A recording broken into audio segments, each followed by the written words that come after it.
Hi, I'm Megan Skidmore, and this is the Beyond the Shadow of Doubt. I'm a woman, daughter, sister, spouse, mother, life coach, and person of faith on a mission to normalize asking questions and allowing doubts, not only in a faith journey, but in all aspects of life. Join me in bringing this traditionally taboo topic out of the shadows of shame and into the light. I'm a firm believer that we normalize through more talking and engaging in discussion. More talking peels back, exposes, and erases the layers of shame associated with questions and doubts. When we're more authentic about our journey, we are more powerful because shame has no power in the face of authenticity. Thank you so much to each of you who took part in my summer 2023 podcast giveaway for a $100 gift card. 7 of you left reviews and 5-star ratings, and for that, I thank you so much. I have each of your names, and I'm going to pick one. It looks like we have Rocker Mom as our winner. Thank you again. August of 2023 marks the 1-year anniversary of Beyond the Shadow of Doubt. And simultaneously, we hit 5,000 downloads. My genuine thanks. I ask you a favor, and that is to subscribe if you have not, share a favorite episode with a friend, and most importantly, take 2 minutes and leave a review on Apple Podcasts. Help me reach my goal of 10,000 downloads by the end of 2023.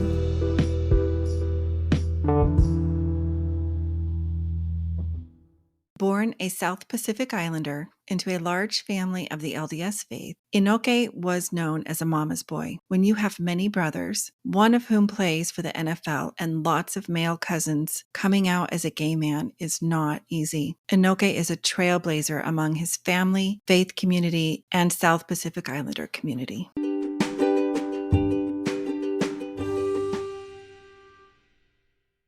Hey, everybody. Welcome to the Beyond the Shadow of Doubt podcast. So thrilled you have joined us today. And I'm even more thrilled to have my guest, Inoke, Tonga, with me.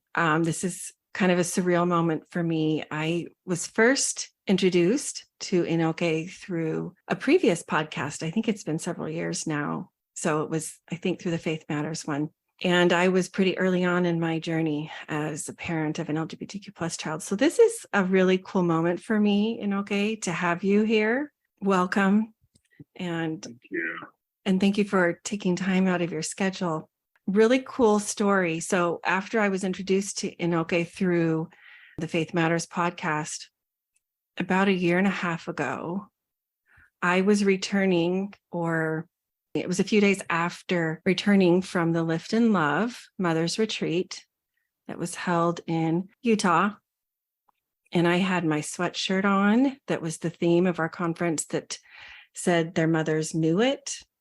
And we were sitting in at the gate, and my family and I, that is, and this person next to me tugs my sleeve and says, "Hey, tell me about your shirt." And I was like, wow, okay. I was really thrilled to share all about it. It was, well, actually, no, you said you shared, by chance, does that, or what is the history, or what is the meaning behind it? That's what it was. And I shared about the story of the 2000 stripling warriors, and how that story of those mothers who trusted and knew of the strength and the valiantness, is that a word, of their sons, their children, knew of their divine gifts. That was very much how we felt as mothers there at this mother's retreat. We know of the divinity of our kids. So I got to share that with you, Inoke, and I hurried and said, let's connect on Instagram. And we did. And I was already following you. Yeah, you had a little fan in the mom's peanut gallery. The connection came after we found out that you followed me. It was so funny. And I was coming back, I believe, from coaching. So all my girls were there that I was coaching at that time. Right. And we were flying back to Denver. And we were headed back to Dallas. That is right. The connection came after the fact. That's true. You asked me about the shirt. And then through our conversation, we connected the dots. Yeah, good memory. I turned 50 last year, so I mean, I need you to Oh, that's great. keep me honest. No, My memory isn't always so it was such a, and my mother always taught us this. There's no such thing, especially with God. There's no such thing as coincidences. And it was just, it was right after the whole Valor incident came out and all of that. I was just getting into my new year of coaching after that incident, and it was just so needed. That whole, I remember after the struggles that I had to go through, I questioned a lot of myself, just the impact of speaking out, or did I do something right, or was I emotional in coming out with my story? Like all of the doubts leading up to that moment, and those little moments I treasure, and I think about a lot since that has happened, because it reminded me how important it is, for someone like me, especially like you, to share our stories with those of not only the LDS faith, but Christian religion in general, or religion in general, that don't really support the LGBTQ plus community. So it was a miracle that happened. The timing was, selfishly, it was for me, so. Well, I view it as very much for me too. And I 100% agree with you. It wasn't coincidental. I very much felt divine intervention in connecting with you. That was very cool. Well, you mentioned an incident that had happened, and I totally want to dive into all that. Before we do that, would you please just share with our listeners a little bit about you, your upbringing, your family, including your education? Obviously, we've already touched on you're of LDS faith. Were you born in that faith? Just whatever you're comfortable with sharing, share it all. Share, tell us all the things. Absolutely. I was raised LDS. I served a full-time mission as well in Nicaragua, where I learned Spanish and Creole. But growing up, my parents, especially in the Tongan culture, we live that saying, it takes a village to raise a child. So a lot of my siblings, if all of us, were raised by, our community. My brother was raised by my uncle, and then my family and my aunts, as was I. And I was also hugely blessed to also be raised partially from my grandmother as well. I lived in Tonga for a little bit with her, moved around a lot during summers just to spend time with my family, learn a lot from those, my mom's sisters, mainly my mom's family, sometimes my dad's family as well, just to be more well-rounded in the world. I grew up, as I said, in the LDS faith. Church, I didn't realize how hard it was until probably I came back from my mission, maybe during my mission as well, just because we had the opportunity and blessing of being raised where, especially in Salt Lake City, where our faith wasn't really tried. So we grew up with everybody around us. Our community was always LDS. You're talking about your community in Tonga. Both in Tonga and also in Salt Lake City. Okay. In Tonga, I went to the local high school, Tonga High School, and then after that, I went to the LDS Church High School, which is Liahona, which is a compass school that you find in the Book of Mormon. And I went to that high school as well. Everybody is LDS. So I was always blessed in a way. It's a blessing and a curse because I was always surrounded by people who believe in the same things as me. We were never tried in our faith at all. I did have plenty of friends who weren't LDS as well, who I'm very much close with still to this day, that I grew up with. And it was very, I didn't realize the trials that my parents shielded us from until, moving out on my own and realizing the hardships of the world and how spoiled I was. I want to say I moved around a lot because of school. I couldn't make up my mind where I wanted to go. I went all the way to the East Coast, or the South in Virginia. And then from Virginia, I did some study abroads back to the University of Utah. And I studied international business and philosophy with a minor in Spanish. My hopes were completely different from what I'm doing now. And I was hoping to go to law school and do corporate law. Everything pointed in a different direction from what I thought I was going to do. And, I was always out of all my siblings, I was the kid who was supposed to go to school and a white collar job. My parents, especially my mom and grandparents being immigrants, they raised all of us to sit behind a desk. That's what success is, because when they migrated from the islands, the white community, white people were behind a desk, and that's what they saw as success here in America. Of course, that's changed dramatically for the rest of me and my generation moving forward. But that was kind of my mindset, just to live the dream that my parents and grandparents wanted me to live because of their sacrifices coming and migrating to the US. I did retail management instead of, continuing law school. From retail management, I kind of jumped around and did all these other things where I'm at now, currently about 5 years in healthcare, specializing in kidney health.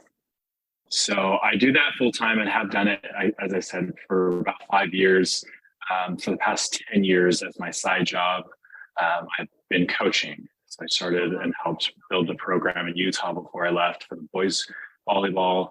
Moved here about 7 years ago in Colorado, and have been coaching ever since. And I've always coached high school girls or junior high girls, and then always high school boys all at the same time. So my free time outside of work was coaching. That's all I've known for the past 10 years. So, but yeah, been in Colorado for about 7 years. Such a blessing. I remember my senior year of college. It was back in 2016 when I was attending the University of Utah. I didn't feel right. I was at the age 25-ish years old where I was being pressured to get married. I was pressured to date more. And at that age, I was supposed to have kids already. Never sat right with me ever. And I knew exactly why. And I had suppressed, my feelings of being a gay man for almost all my life. All I can remember, even leading up to, even back in elementary. And I remember praying and praying and praying, April of 2016. And it was so clear and vivid. It was to move and to leave Utah. In my culture, in the Tongan culture, you don't move out of your house. You live with your family, you live with your parents. Even after you get married, a lot of us stay with our parents because you take care of them, they take care of you. Very family-centered culture. So me, out of all my siblings, there's 8 of us. I was the first one to move out on my own. In Salt Lake City, I moved out. And then from Salt Lake City, leaving my family, moving to Colorado was kind of another taboo thing. So there was a lot of talk on why I was leaving and what I'm running away from. And it was mostly just because God led me here. I remember the first year, 2016, the full year I was here, I just kept having issues with who I was and what I wanted to do with life. And I remember just breaking down one time. I remember the years too, 2017, I remember in April, I kind of finally grew my relationship with Heavenly Father, with God. And it was kind of the dynamic that I have with my real father. I would swear, I would talk to him like a normal person, be confident instead of looking at him as this higher being that, is always better than me. And my relationship was just that. And I remember, I cursed, I guess you can say, the heavens and said, why did you bring me here? I followed what you said. I'm here. What am I supposed to do?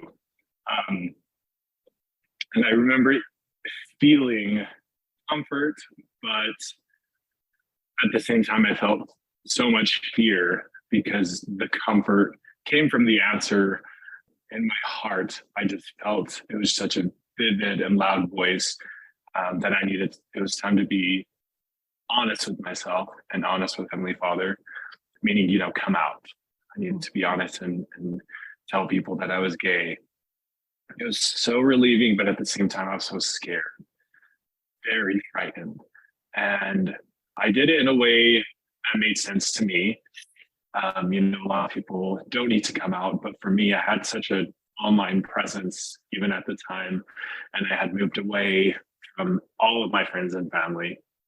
So I wrote a blog around April 2017, just, telling everybody who I am. I'm a child of God, I'm a brother, I'm a son, but I'm also gay, on top of all of those things. I remember I changed my phone number and blocked all of my family for a whole year, actually, just because I was not ready to face. I was not ready to face them. At the time, they were hurt. They reacted in a way that really hurt them. They reacted from their emotions towards you, asking me, towards me. With your sharing with them of your orientation, they reacted from their emotions, is what you're saying. Yeah. And I didn't want to continuously have the conversation, I'm gay. So I just wrote a blog, shared it with the world. And that's how my parents and everybody else found out. And they were hurt by it. And I kept constantly telling them, it's at this moment, it's not about you. It's about me. You're not coming out. You don't have to live with this. I do. So it took about a year for us to finally reconcile. It was 2018. After not talking to anybody, I would have, small messages with my younger brothers. My youngest brother, David, we call him T, he had reached out to me and he told me, I'm graduating high school. And he really, really, really wanted me there. My youngest brother, everybody hates the fact that I'm not hard on him. I'm so hard on my other siblings. I yelled at them. I've hit them when we were little. But T, because I've watched him since he was a baby, he was perfect to me. Anytime he did something wrong, I would say, what did you guys do to make him do it? I was that kind of older brother to him. And to have him kind of force his hand of proving my love for him to come to his graduation, his high school graduation. I put everything aside. I remember the day before I had an argument with my mother, a huge argument and fallout. And then the next day I saw her at the graduation. We both tried not to make it about us, but we both cried. We apologized. And because, I don't credit him enough because of my little brother and him forcing me to come to his graduation, we were all low.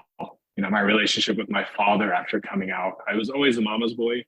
Mom gets frustrated at times because now I'm always taking my dad's side. I want to be more like my dad and someone more like my mom. And she always gets so jealous just because I've just seen how rational my dad is. My dad didn't really react at all. He was just trying to keep the peace in the family, have my mom kind of have her moment. And he was proving his love to me by loving my mom harder. Throughout that whole year, we didn't talk, and kind of helping her come to the realization of, you're forcing yourself to lose a son, basically. Wow. 5 years later, my mom is so supportive. My dad is super supportive. And actually last year as well, my little sister, my youngest sister of 4 sisters I have, she also came out as well. And, my parents, I've seen them try to make up for that year they lost me by trying too hard, I would say, not realizing, I don't care that they reacted perfectly fine with my sister and they didn't react well with me. I'm more so happy that my sister didn't have to go through it. And it shows how much they've learned and how much they've grown and how much they are unlearning, what the LDS Church has taught us as well. And it's been in my personal life, that's basically the gist of it in a nutshell. It's been just a ride, a roller coaster. But yeah, that's great. me summed up. That's great. I didn't catch, what is the age difference between you and your sister? Like how many years had passed? My sister, so it was 2018 or 2017 I came out, and then last year was 2022. So about almost 5 years. 5 years later, she came out, and she was so scared. But at the same time, I remember she was ready to come out. I don't know if you remember seeing this on the news, but there was a shooting in. Oh, I'm actually misspeaking. She came out this year. It was around my birthday. It was earlier this year, and she had come out to my whole family. There was a shooting in Colorado Springs at a gay club. Yes, I do remember that. It was very scary.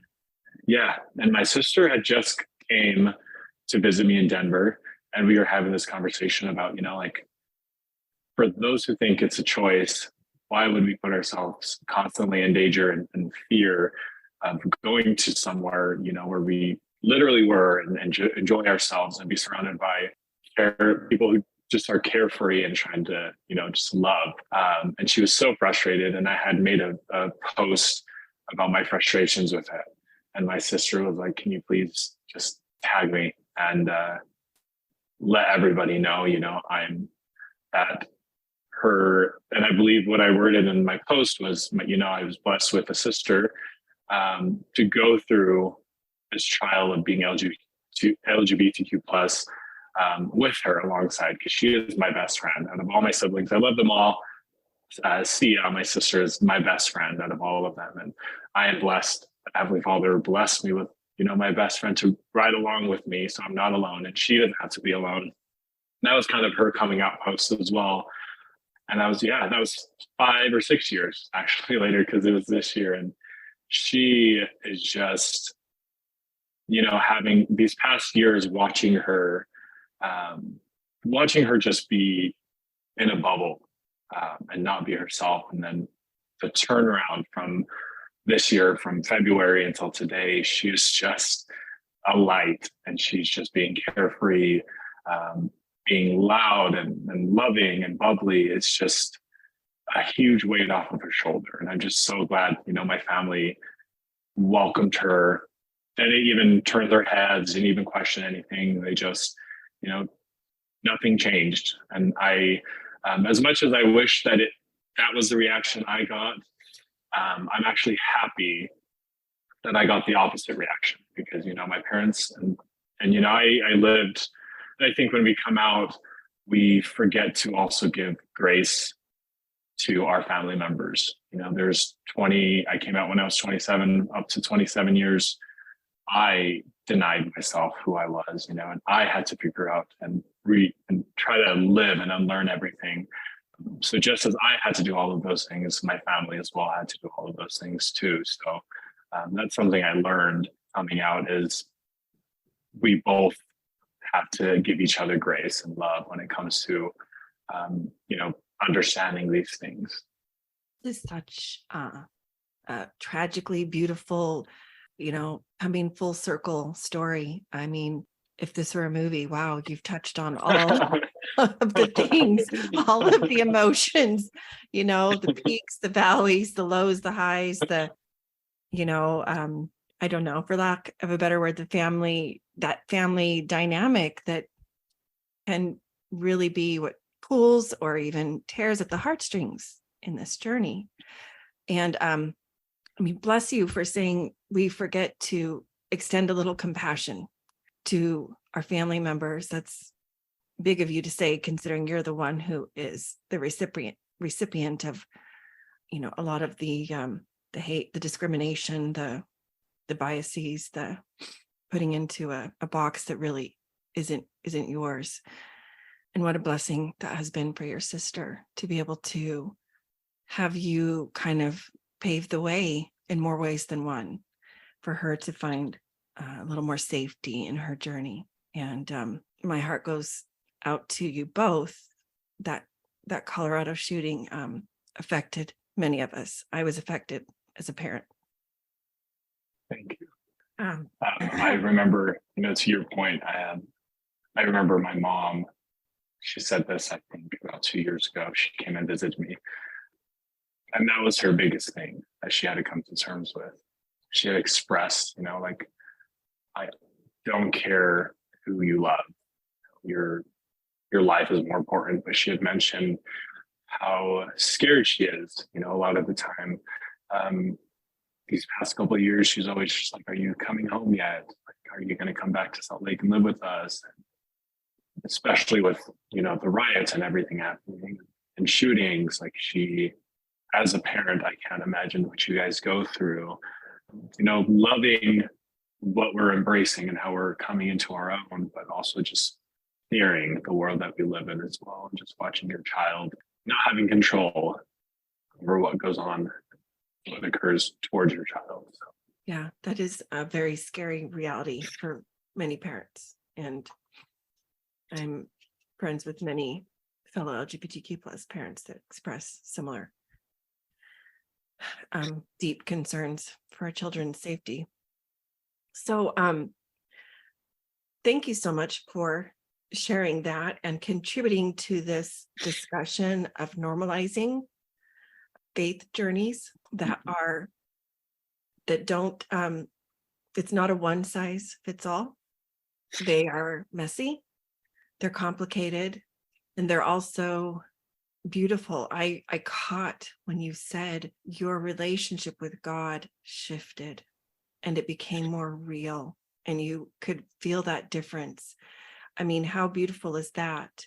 I also caught when you said it just came to this point where there was this expectation for you to date and to marry and to move along in that direction. But you just got to this point where you couldn't continue pretending is in essence what you were doing. And it really strikes me how so many of these kids that are growing up, they're taught the value of being honest and true. And yet there's this part of them that is a deep, innate, God-given part of them that in essence, they're being required. Well, they're not being required, but there's this huge pressure, expectation to not show up as their true, honest to goodness self. And that's just such a dichotomy, and I know contributes to the complexities of trying to navigate this, because you want to be honest, you want to be true and truthful, and yet sometimes the price can be high in order to do so. So I'd like to, maybe if you wouldn't mind, first of all, what was it, Inoke, that really kept you from sharing who you really were? I mean, you mentioned a lot of fear. I would love if you could dive a little deeper, and that means a little more personal. And there's probably some of your beliefs, some of your expectations of your family. And by the way, I love your explanation of how you truly do use your village and your culture to raise a child. That's beautiful. I love that. And by extension, that also meant there was a lot more people who you could potentially disappoint. Yes, absolutely. Even though I don't believe it was a disappointment, but I get it. Can you share a little more about, what kept you, but then from sharing and bringing that out to light, but then eventually that breaking point where you're just like, I have to be honest with myself. I have to do something different here. Absolutely. And when it comes down to it, the first word that comes to mind is embarrassment and shame. Those two words, go hand in hand. I remember I was the brother and the cousin, all of us, even all my first cousins, we were all kind of raised to be siblings. So we were always together, just like siblings. Especially in the summers, every day we would take turns spending all day at somebody's house. They would come over ours, and all of the boy cousins, including my siblings, all of them played football. And it was ironic because my mom never wanted me to play football because I was her pretty boy. That's what she would call me, and she didn't want me to get hurt. But at the same time, I'd be teased because I was the only person that didn't play football. I played soccer, I played volleyball. the girly sports, growing up is what they would call it. And I would get teased a lot. The F slur would come out a lot in my family. And, especially coming from immigrants who second language is English, a lot of those words weren't super offensive. They didn't understand the deep meaning of a lot of the slurs and the racial slurs and Okay. those things. So I would always be called that. Teased so much, not only by my cousins, but like even in high school growing up, I didn't fit the masculine man. Even till today, it's funny because a lot of people will look at me and say, you don't look Tongan. You're not a real Tongan. Mainly because I'm not big like the rest of my brothers and cousins. I have a brother who's actually in the NFL. He's 6'6", 330 pounds, and the rest of my brothers as well, over 300 pounds. And then they see me and I'm just, regular size human. So those are the kinds of things I would always have growing up, Oh my gosh, okay. Some of these things, it didn't even cross my mind. Certain cultures definitely have, most cultures have this gender divide for sure, but this brings a different viewpoint for sure, but keep going. Wow. Yeah, very, very patriarchal. Yeah. The masculine man. So that, and then also having my dad, my dad was very well respected in the Polynesian culture. And in our culture, that's a man, woman, very traditional family. And I think that's why the majority of Tongans and Polynesians in general gravitate to the LDS religion. It's uprooted in not only patriarchy, but also family. So my family, we were raised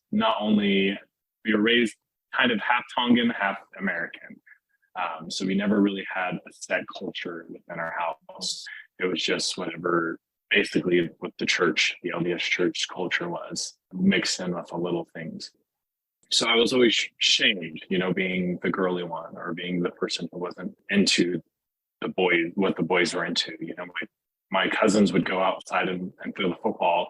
I would stay with one of my most favorite cousins and be with her in the kitchen while she cooked for the rest of us, the younger cousins. I would learn how to cook because of that. And it was so funny. Yeah, it's so funny because the rest of my siblings, no one cooks but me, because that's kind of what I enjoyed doing, was like providing, which was the feminine role, is serving, So just having the background of the Polynesian culture, the LDS culture, and my dad and my mother being very well known and well respected because of what they have done within the community, I was embarrassed of admitting to myself. And I remember growing up talking, when I finally came into high school, I would tell my ecclesiastic leaders, my bishops, about it, and they would all say the same thing. I was too busy. I wasn't busy enough. And the leisure mind is a playground for the devil, is something I've heard consistently throughout my life. Oh. So just like my dad, I get a lot of my tendencies from my dad as far as, working too much, overworking, not having free time, out of habit now, because that's kind of what I was taught to do in order to not be gay. And I was always embarrassed of that. High school, it was so funny because people, would call me behind my back the F slur, but also be too scared because I would overcompensate for my lack of playing football. And I had cousins who were, running in gangs, and they're very, very feared in the Polynesian community in Salt Lake City in California. And they loved me, all of my boys' cousins. And I was always so close to them, and I would get in fights, and I would be the bully to some mean people publicly. I'd run my mouth knowing that my cousins would have my back. And that was to hide the fact that I didn't want anyone to know that, yes, I am gay. Yes, those jokes about me, it's very true. And I was always ashamed of it. I used to catch myself, even after coming out, being ashamed of it and being embarrassed sometimes. And, it's something that you constantly have to do. Even after you come out, some people will, subconsciously just look at you as I'm straight passing as well. A lot of people tell me, and a lot of my new friends will say, are you married? Do you want kids? Do you have a girlfriend? And all of that. And again, it's just and sometimes hesitating. Yeah. Kind of hesitating to come out, but it's a constant battle of just fighting the feeling of being embarrassed and ashamed. So obviously, there's a lot of familial and cultural themes at play. What part do you think your religious upbringing and those beliefs that you were raised with contributed to your, hesitancy to lean into your identity and this and contributed to this fear, this embarrassment of, quote, be found out? Yeah, I would say more than 80%, mainly because even my ecclesiastic leaders, my young men leaders, the boys, would always have to play basketball while the girl. And me and my sister joke about it right now. In young women's, they would learn how to iron and sew and sit in a circle and be vulnerable. While the boys, we just got to play like laser tag or Boy Scouts of America. And I remember one of my leaders who I just loved and looked up to so much. My dad was always busy with 2 jobs. He always worked 2 full-time jobs. So this leader kind of helped with the upbringing of me and my brothers. And I remember we sat down and randomly started talking about, gay men. And he was just like, I just don't get it. And I vividly remember this.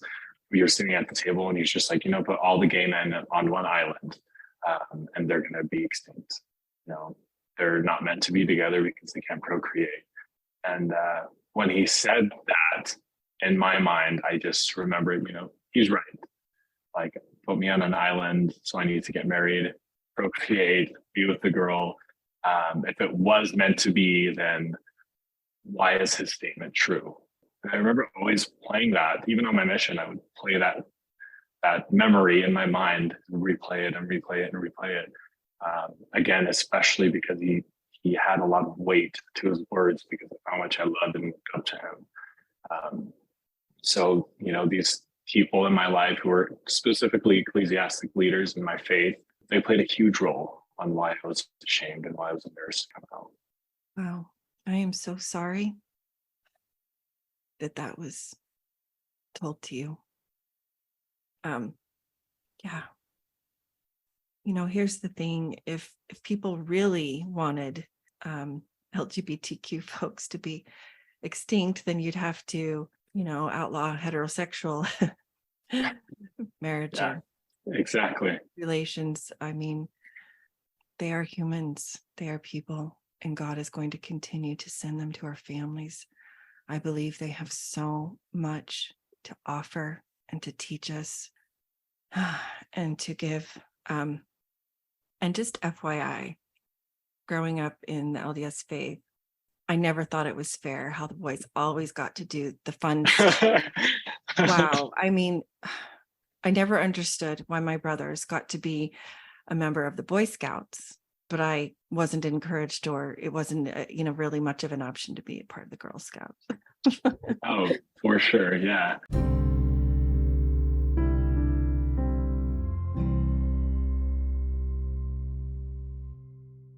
So glad you could join for my conversation with Inoke. Subscribe and follow to be notified first when part 2 drops in episode 66. When Inoke and I continue our conversation, he candidly shares what happened with his career as a volleyball coach and how it landed him on the Ellen Show.